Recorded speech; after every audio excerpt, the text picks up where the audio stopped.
Hello, I'm Milo, traveling with my dog, Willie Nelson. I'm Jenny with my co-pilot, Dakota. Two solo van nomads sharing our stories from the road. We may travel solo, but we don't have to go at it alone. Girls Just Want to Drive Vans podcast is created to help and encourage other adventurers. Thanks for joining us. We're up, Hey. Jenny. Hey. I just want to start every podcast with just a hey. Hi. No, I like it. Well, I'm Milo, and I'm currently sitting with baby powder on my feet and bug spray on my face in Mississippi. Woo! And I'm Jenny, and I am here with my van neighbor, Sarah, and we are hanging out in Arizona. Oh, nice. So nice. Yeah. It's so nice. It's super nice. But Milo, I hear we have a new sponsor this week. Oh my gosh, we have the perfect sponsor for this week's topic, which is going to be about our dogs in our vans, because all three of us are traveling with canines. Nothing wrong with cats, but we all have canines. So our sponsor is so appropriate. Let me pull it up. It is Tough Enough for Your Dog Chew Toys. And they don't exist. But I would just like to shout out at this moment for all those dog toy companies that when it says for large breeds, if it's too tough and my dog can't do something to it, he won't eat it. He feels like it's not doing anything. He can't even leave a dent in it. But if it's not tough enough and he just shreds it, then I'm angry. So we need something in the middle, something that can like stand up to my dog and his aggression, but still let him tear it up a little bit. Give him something. So we don't really have that sponsor because they don't exist. But I wish they did. And RIP to all those dog toys that didn't make it. Yeah. Yes. A moment of silence. But not too much of a moment because they failed and they've taken my money. So Sarah, you are traveling also, and you guys happen to be parked next to each other, which is awesome. Tell me about your van and how long you've been in your van. Yeah, I have a high roof ProMaster that I built out myself. I've been on the road for about, I guess, just over a year, which is kind of crazy to think about. So I just have been bouncing around. I work full time doing digital marketing from my van, so it's truly like my mobile home office.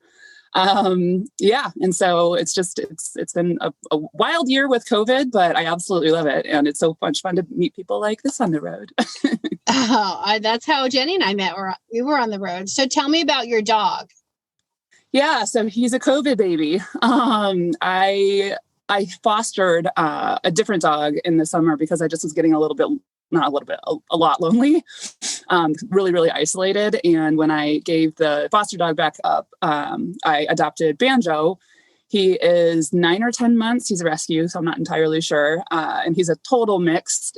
I mean, he basically is just a little medium-sized dog, tan with a dark face. And he just is excited about literally everything. Water's his favorite thing. He loves dogs, like every dog. He loves it on the road. So Jenny, how is Dakota liking Banjo? Well, so we have a funny dog on the road related story of how we met in the first place too. But Dakota tolerates him like she does all things. He can be a little much for her sometimes, but she's super patient. But then actually they just went for a walk and then Dakota just stared longingly off in the distance, waiting for them to return. So she loves him in small doses. She always goes up for a little more and then she's like, enough, and puts her distance. But they're very cute together. I am familiar with the way Dakota is. You can kind of make out my dog's face right here. He's laying down. He's had some beach time today, and his name is Willie Nelson. He's also I adopted him when he out of the Colorado Springs Animal Shelter. We've all adopted at a shelter. Is that correct? Mm-hmm. Jenny, how long have you had Dakota? Oh, well, it's her 9th birthday this week, and I got her when she was 9 weeks old. So, oh, goodness. Wow. We're coming up on 9 big years together. Oh my gosh. That's right. So Willie will be a year next week. And no, I didn't check those papers to see actually when his birthday is. I know. All right. Wow. But I will check as soon as we get off, just so I wanted to do a fundraiser for a shelter. So cool. I definitely will check the date. So did either one of you, were you ever at some point told that it was not good or you couldn't have a dog in your van? Did anyone challenge you on that? Everybody. Yeah. I was told by many people that it was kind of crazy for me to do it, especially I had a dog when I was in high school, and then he's the first dog I've ever owned as an adult. And everybody thought it was crazy that I was getting a puppy and trying to add that to van life, like while I was working full time, et cetera, which is why I actually fostered first, and which was helpful. But I find, at least with the way that I travel, it's very doable. So how about you, Jenny? Did you get support? Well, you had the dog, right? Yeah, we had been together for like 6 years at that point. So it was a no-brainer that she was coming with me. But I think it made a lot of people feel better, honestly, that they're like, well, at least you'll have your dog. But we were already a duo, camping every weekend together, adventuring all the time together. So like there was never any issue about her coming with me, except for her. She did not adjust to the van. Which was hard because we had gone camping every weekend. She loved long car rides. I drove her from Michigan out to Utah when I moved to Utah, and she just loves an open car door. But when I got the van, it was empty. And before I built it out, I drove it from Salt Lake City to Sedona. And it was very loud, and she's terrified of loud noises. And she's also the kind of dog that like is scarred for life when something tragic happens to her. So from that first drive, she decided she didn't want anything to do with the van. I had to drag my 80-pound dog into the van every time I put her in. She would have an accident the second we'd get inside and tremble and pant and like shed. I mean, it was really terrible. So I had to like work with my vet on ways to get her adjusted. A lot of people have asked about like adjusting a dog to a van, and I have no great advice except that eventually she learned that she had no choice and that this was home. And now like, this is her safe place. But it just was like, I had already bought the van. I didn't have a way to go back to my old life. We had to make it work. And it took until 2 weeks on the road until she would willingly get into the van. Oh, okay. Which doesn't seem like a long time, but that was from, I bought the van in May until about October. We had thunder shirt, anxiety, prescription medication. I mean, it was a long journey. So real quick, as far as like with Willie Nelson, I was very fortunate. I go to a pound. I don't really know what I'm getting. I gamble on, because it's a crapshoot. I picked him because I knew at least a half of him was a Great White Pyrenees, and I knew that they were pretty docile, kind of low key dogs. So I knew I didn't want too much of a hyped up dog, because I want to be able to keep up. I felt, but my fear was, because he would be a herder dog or a protective dog, that because of our location constantly changing, that this would upset him and he would never be able to feel like he could be protective. But as we heard before we started recording, when the sun sets, he gets into protector mode, and any shadow or any movement outside, he alerts. So he's doing a really great job. He adapts really well to his environment. Every time we open that sliding door, he doesn't know where we're at, and he's eager. His tail's always wagging, and he loves the dog parks. He's great with every animal. So I'm very fortunate. I want to ask you, Jenny, specifically, because I know you have had some you've had to go to the vet several times. So how do you handle that with the dog when you're traveling? Yeah, well, and this is along the lines of how we met. But I had a really, really hard first year on the road with 3 major overnight emergency vet appointments for Dakota. That wiped out my savings, but it forced me to get into the habit of, like, when I would move, I would look to see where the nearest vet was, because in a panic of an emergency situation, I wanted to at least like know that there was someone close by. Right. And you can go to any vet. So we would often do that. In small towns, it's harder to find an emergency vet, which has overnight hours. So we got really lucky once to get in before a vet closed. But yeah, it's really hard and can be very scary when you're in a situation where you're taking your dog to a vet and you don't know the area or who's around or if they're good or anything. Yeah. But so we don't get to form relationships with our vets necessarily.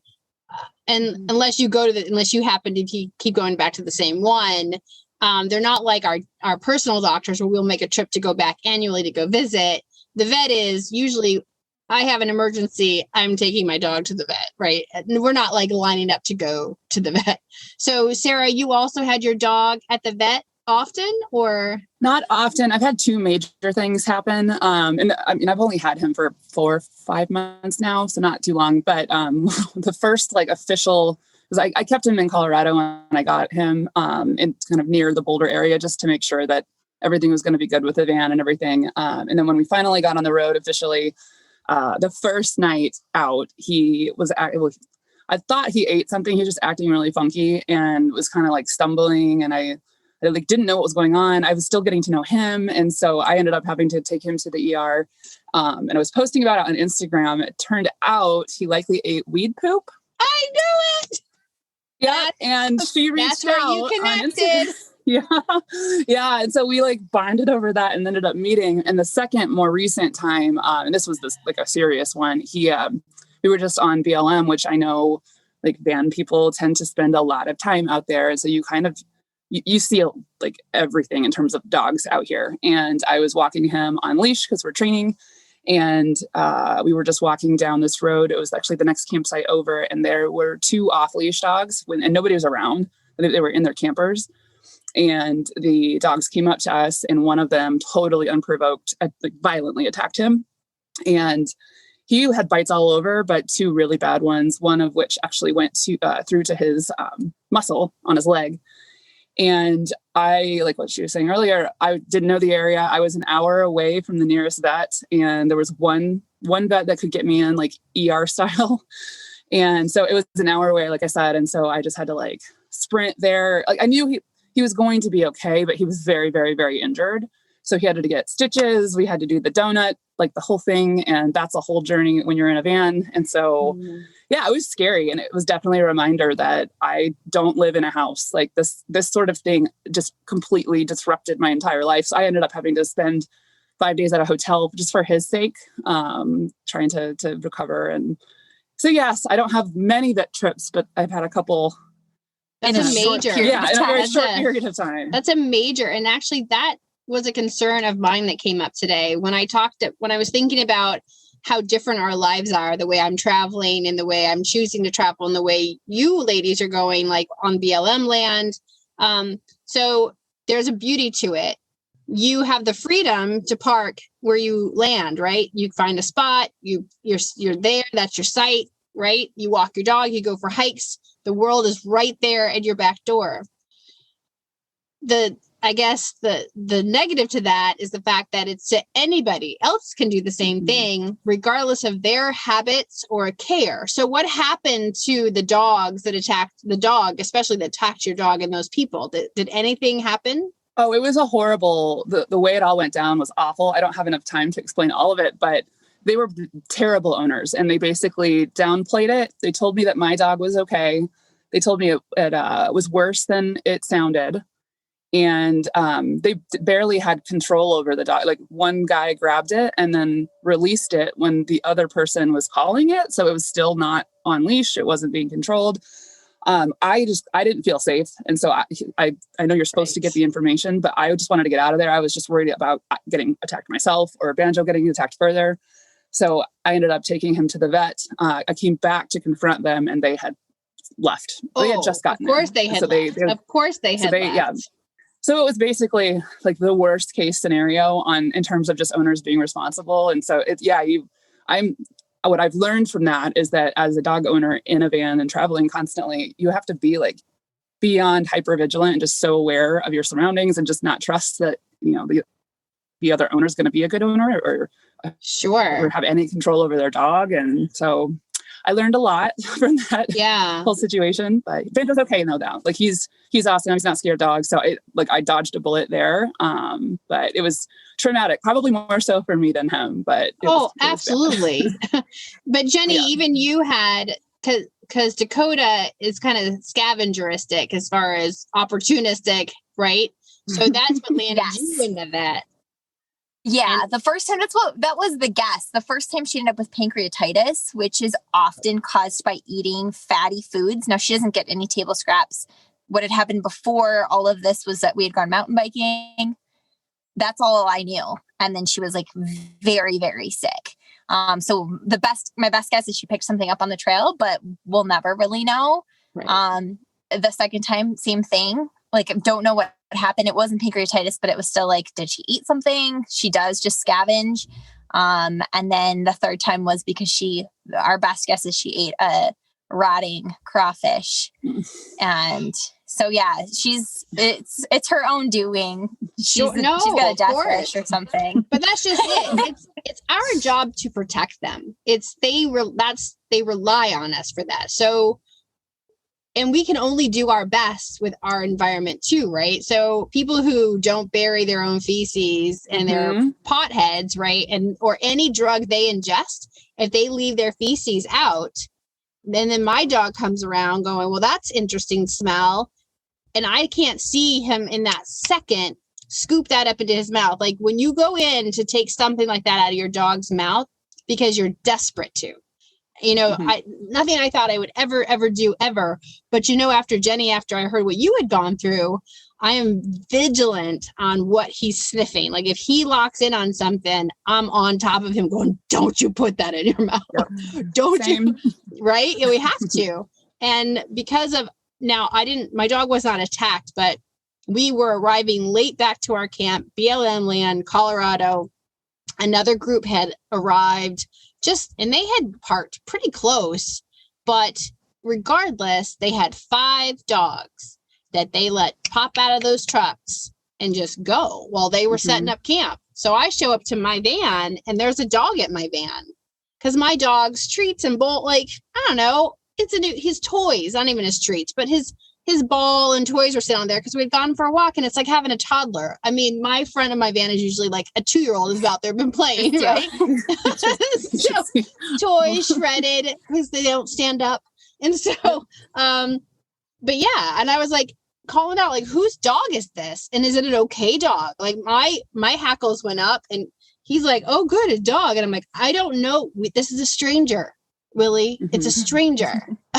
So, we don't talk to strangers. We don't, unless it's in a dog park and that owner has given us consent. Right. We don't talk to strangers. So being responsible for, if you don't care enough about your dogs, like the people who don't know your dogs, burying your waste, which isn't, I guess, ideal, but it's become a big deal, especially with more and more people camping. Did you know the RV industry is up 500% in 2020? And we're all seeing it, right? Because people are everywhere. Yeah. So I also had to go to the vet. So let me ask you something. Let's lay it out there. How expensive has it been to have a dog on board? You can go first. Well, so each of our emergency vet visits, the first one we got lucky because we got into a regular vet. So it wasn't an emergency visit because if you take them to like an emergency vet ER style, it's much more expensive. So the first one was like $600. The next 2 were over $1,000 each. Yeah. And because of that first bout of pancreatitis, she will be on prescription dog food for the rest of her life. Which is not cheap. $100 a month.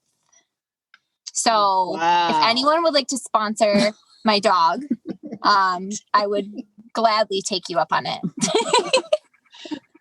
You can help feed her for $100 a month. Feed Dakota. Feed Dakota, please. Yeah. Sarah, what were your vet bills, Sarah?